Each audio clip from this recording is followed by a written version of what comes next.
السلام علیکم ورحمۃ اللہ وبرکاتہ۔ نحمدہ ونصلی علی رسولہ الکریم، اما بعد۔ عزیزان گرامی، غور و فکر کے ساتھ سماعت فرمائیے۔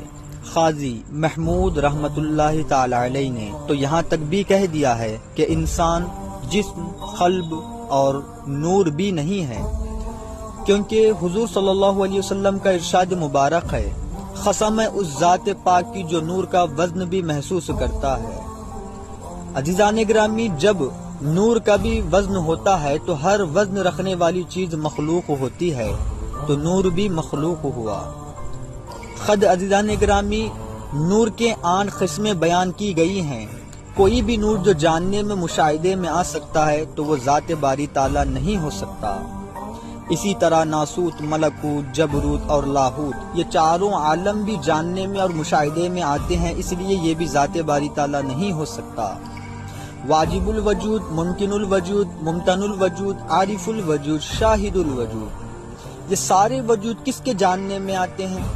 نفس امارہ، نفس لوامہ، نفس ملحمہ، نفس مطمئنہ، نفس نطقہ، نفس راضیہ، نفس مرضیہ، نفس کاملہ، یہ سب انفوس کس کے جاننے میں آتے ہیں؟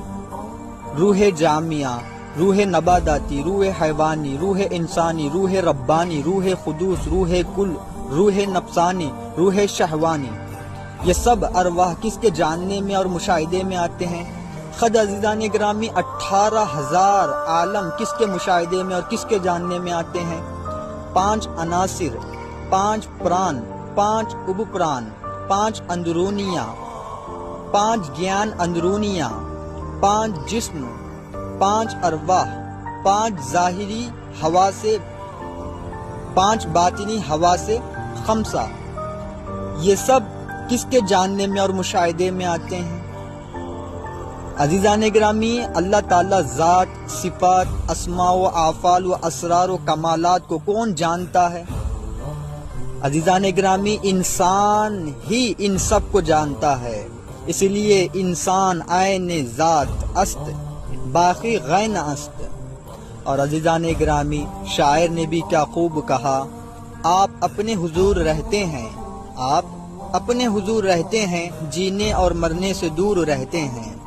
تو عزیزان گرامی، آگے ارشاد گرامی ہے، زندگی اور موت کی حقیقت کو کون جانتا ہے اور زندگی اور موت سے دور کون رہ سکتا ہے؟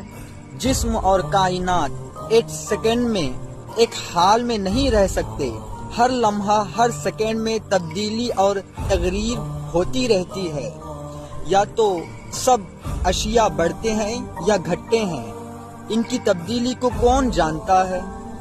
عزیزان گرامی، یہ عالم ضدین ہے، یعنی اپنی ضد رکھنے والا عالم، اندھیرے کی ضد اجالا، نیکی کی ضد بدی، مومن کی ضد کافر، عورت کی ضد مرد۔ اسی طرح کائنات میں کروڑوں اور اربوں چیزیں جو ضدین سے بھری ہوئی ہیں، یعنی اپنی ضد رکھتی ہیں۔ غور کریں اور دیکھیں، حق اور باطل بھی ایک دوسرے کی ضد ہے، خالق اور مخلوق بھی ایک دوسرے کی ضد ہے، عبد اور رب بھی ایک دوسرے کی ضد ہے۔ تو عزیزان گرامی، کلام اللہ میں بھی اللہ تبارک و تعالی کئی ساری چیزیں جو ضدین سے بھری ہوئی ہے، وہ چیزوں کا اشارہ بھی دیتے ہوئے کئی صورت میں اللہ تبارک و تعالی یہ اظہار کر رہا ہے۔ غور و فکر کرنے کی ضرورت ہے۔ اور اسی طریقے سے اور آگے شیخ اکبر محی الدین ابن عربی رحمۃ اللہ تعالی علیہ نے ارشاد فرماتے ہوئے کہہ رہے ہیں، ضد کو وہی جان سکتا ہے جو ضد سے پاک ہے۔ عزیزان گرامی، غور سے فرمائیں، ضد کو وہی جان سکتا ہے جو ضد سے پاک ہے۔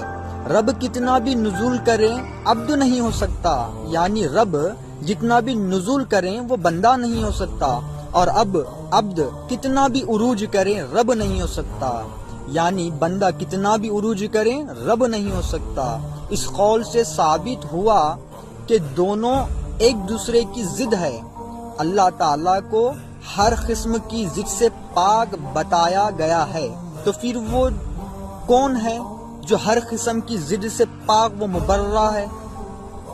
تو عزیزان گرامی، اس چیز کو غور و فکر کریں اور زیادہ سے زیادہ اپنی خانوادوں میں اپنے پیر سے سوال کریں، اور آگے شاعر نے کیا خوب کہا، ہر ایک ضد سے نیاز ہے سروپ اپنا، ہر ایک ضد سے نیاز ہے سروپ اپنا، نہ حق ہے نہ باطل ہے نہ یہ ہے نہ وہ ہم شد چیتن گیان سرود پم، اجر ہم امر ہم اکھنڈ ہم انوپم، انسان عین است باقی غین است، انسان عین است باقی غین است، زبد گار گاہ کونین است۔ تو عزیزان گرامی، یہ ہماری second part know yourself کی کتاب کا سیکنڈ ریل تھی جو ہم آپ کے سامنے پیش کرے ہیں۔ زیادہ سے زیادہ تر غور و فکر کریں اور اپنے اپنے خیالات کمنٹ باکس میں مینشن کریں۔ السلام علیکم ورحمۃ اللہ وبرکاتہ۔